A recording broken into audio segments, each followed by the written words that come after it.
السلام علیکم۔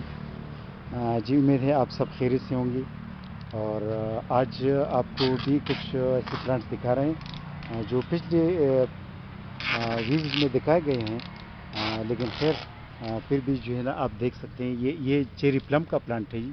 Cherry plum جو ہے یہ ایک ایسا آلو بخارا ہے جس کی دانے بھی سرخ ہوتے ہیں، جس کی فروٹ بھی سرخ رنگ کی ہوتی ہے، اس کی اسٹیم بھی سرخ رنگ کی ہوتی ہے، اور اس کے پتے بھی سرخ رنگ کے ہوتے ہیں۔ یہ تو گرین ہے، لیکن یہ جب پلانٹ میں شور ہو جائے گا تو یہ پھر اس کے پتے بالکل سرخ ہو جاتے ہیں۔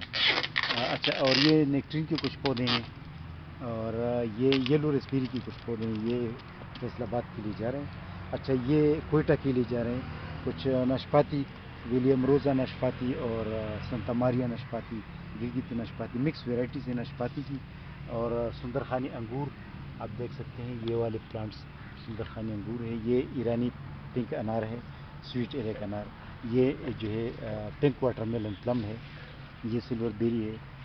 یہ جو ہے شان خدا مینگو کے پلانٹس ہے، گرافٹڈ، اس لیے تو بڑے سائز گرو بیگز میں، کیونکہ آم کی جڑ کافی بڑی ہوتی ہے، تو اس لیے بڑا سائز والا گرو بیگ ان کے لیے چاہیے۔ تو یہ 4 پلانٹس مینگو کے روانہ کر رہے ہیں۔ یہ پیشن فروٹ ہے۔ پیشن فروٹ آپ دیکھ سکتے ہیں، یہ یلو پیشن فروٹ کے پلانٹس ہیں۔ یہ پیکا نٹس ہیں۔ یہ ایپل کے پلانٹس ہیں جی، یہ والے۔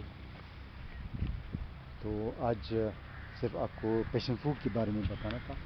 پیشن فروٹ کے پلانٹس ہمارے پاس بے شک سائز میں چھوٹے ہیں، لیکن گروتھ پر ہے، اور یہ ظاہری بات ہے جب اس گرو بیگ سے نکل جائے تو بڑے سائز گملے میں یا زمین پر، تو یہ تو بہت خوبصورت وائن ہوتا ہے، اور اس کے بڑے پیارا فروٹ ہوتا ہے، تو یہ تو ظاہری بات ہے پھر اور یہ وائن ہے، بیل ہے، تو یہ دیوار کے ساتھ بھی لگایا جا سکتا ہے، اس کے لیے سپورٹ بھی بنایا جا سکتا ہے۔ انگور کی طرح بیل ہے۔ تو آج پیشن فروٹ کے پلانٹس آپ کو دکھانے تھی کہ پیشن فروٹ کے پلانٹس ہمارے پاس دستیاب ہیں، اور یہ پیشن فروٹ کے لگانے کا بھی اچھا ٹائم ہے، کیونکہ یہ ہمارے پاس گرو بیگ میں ہوتے ہیں، تو ایور گرین پلانٹ ہے، اس کا پھول بھی بڑا خوبصورت ہوتا ہے، فروٹ بھی بڑا ذائقہ دار ہوتا ہے۔ تو آج دن مقرر کرنی تھی پیشن فروٹ کے لیے۔